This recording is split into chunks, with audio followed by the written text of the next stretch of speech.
Hi, and welcome to today's presentation regarding social media etiquette. My name is Caitlin Garrison, and I'm a career development coach here at Columbia Southern University. So we're going to get started. Before we go into the etiquette version of social media, let's discuss what social media really is.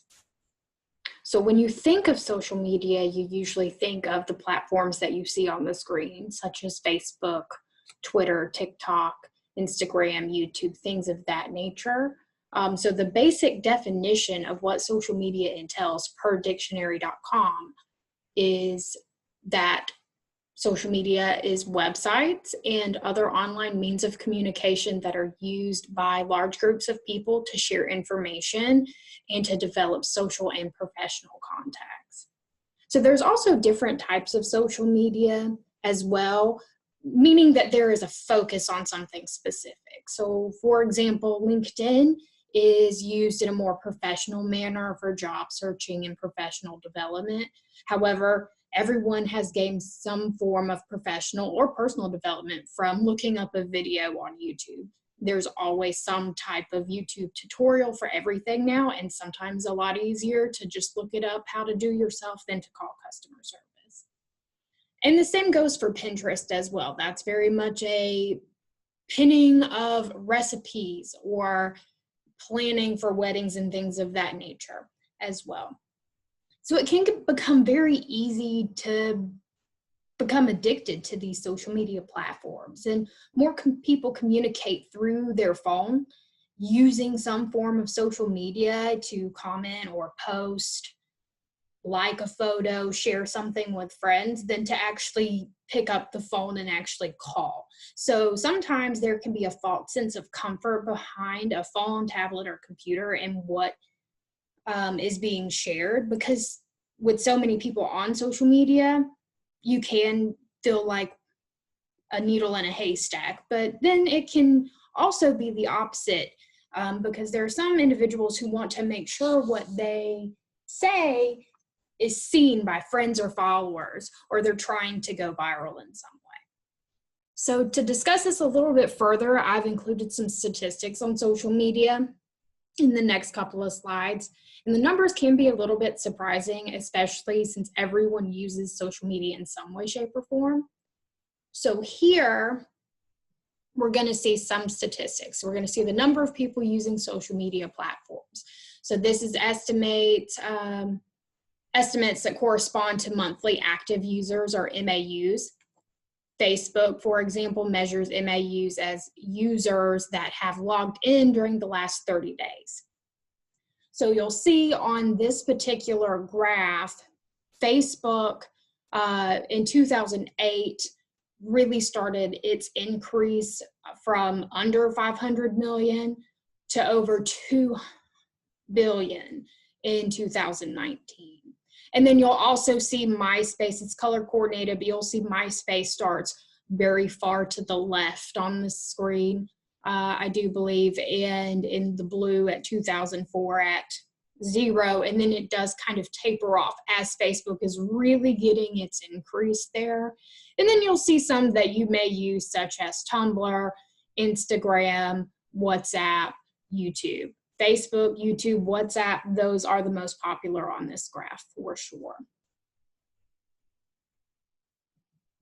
So moving on to the next slide here, that stays consistent with the data collected in July of 2020 this year. Facebook, YouTube, WhatsApp, those are the most popular used social platforms. So this is, again, based on monthly active users, active user accounts, or addressable advertising audiences, and this is in millions. So again, you'll see some of the same platforms: Facebook, YouTube, WhatsApp, Facebook Messenger. Interesting that there's messaging apps that are very high, but that is commonly used as some form of communication. But then you'll also see Twitter, Pinterest, Snapchat down at the bottom, TikTok, Instagram kind of mid-range here. But you'll also, I would not be surprised if TikTok did increase in some way. I don't have the data for that, but given COVID and the insane popularity that TikTok has, it would not surprise me if it did pop up above Instagram and sit right under Facebook Messenger of some sort. So then we're going to go over some COVID statistics here. So again, this was accumulated in July of 2020.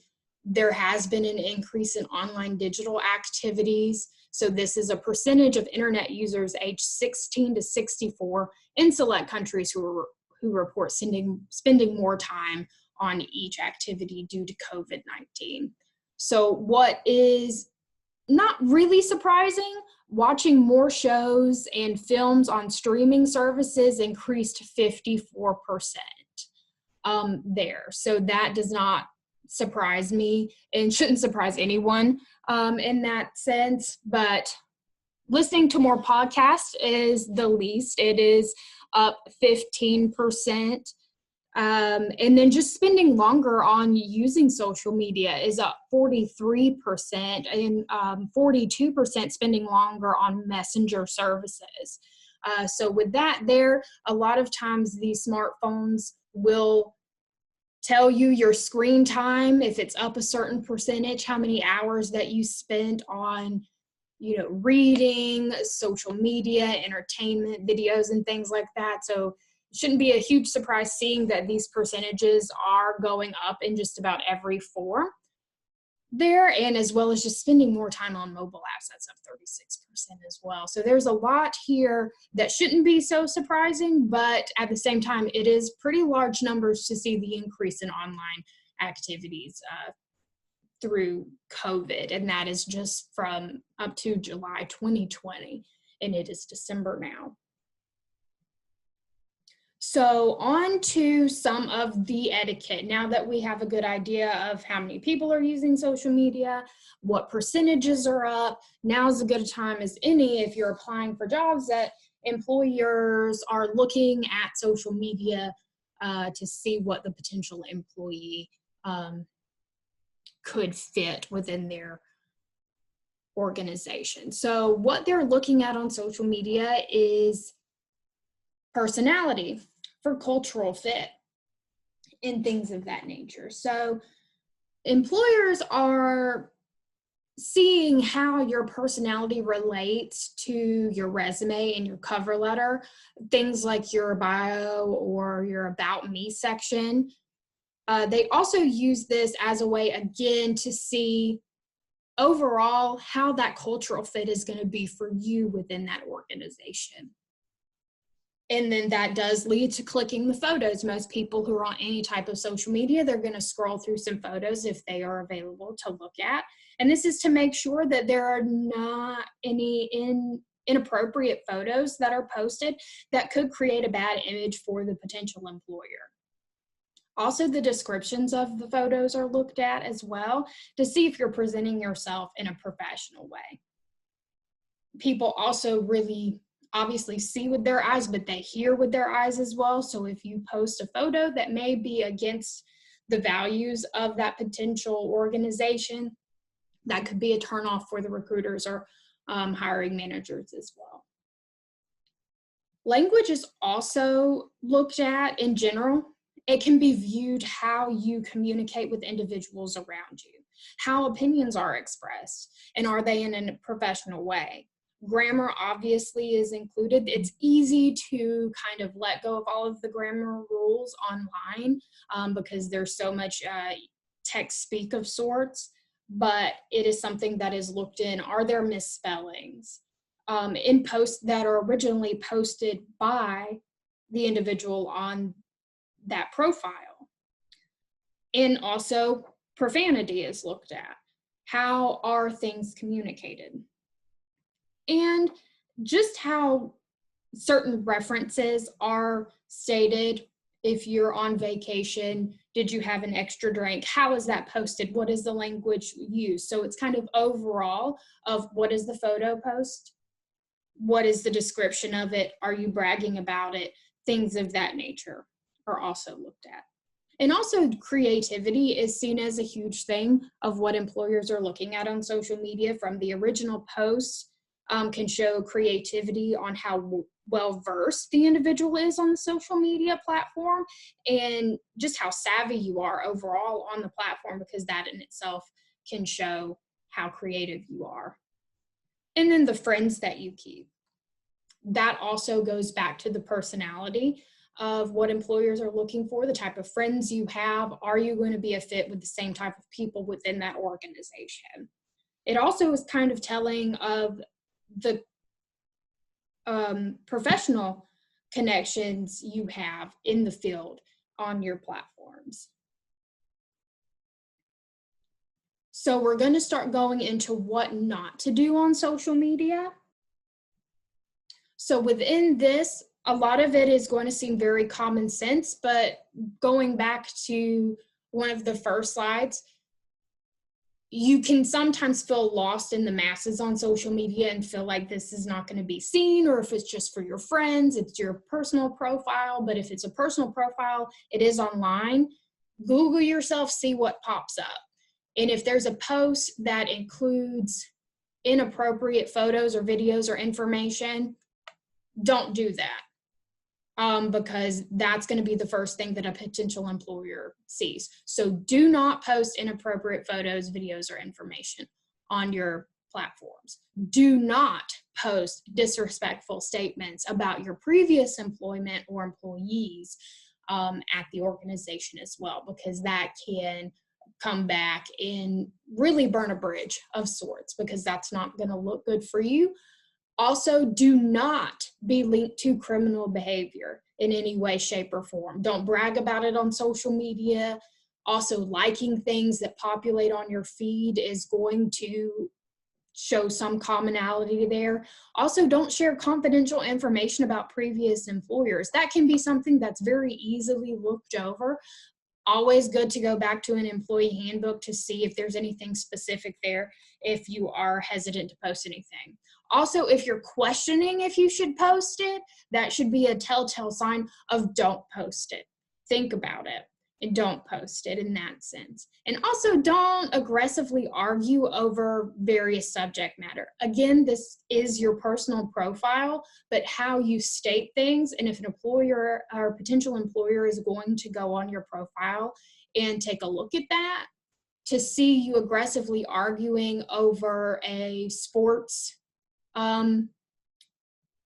related event, and say a team has lost, an individual has lost, and there's an intense argument over that, that's not going to look good on your behalf as well.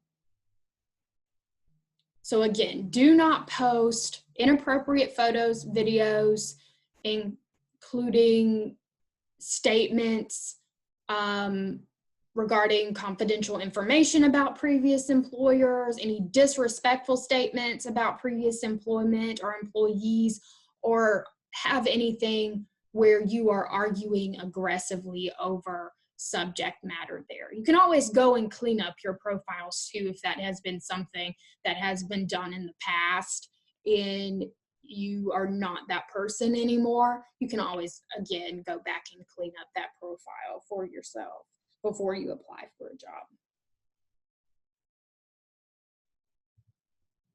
So we're going to go into an overview now of what we discussed. So with social media etiquette, use caution when posting. Again, if you're questioning whether you should post it, if you think that might be a little too harsh or that might be a little too much, probably best if you don't post it.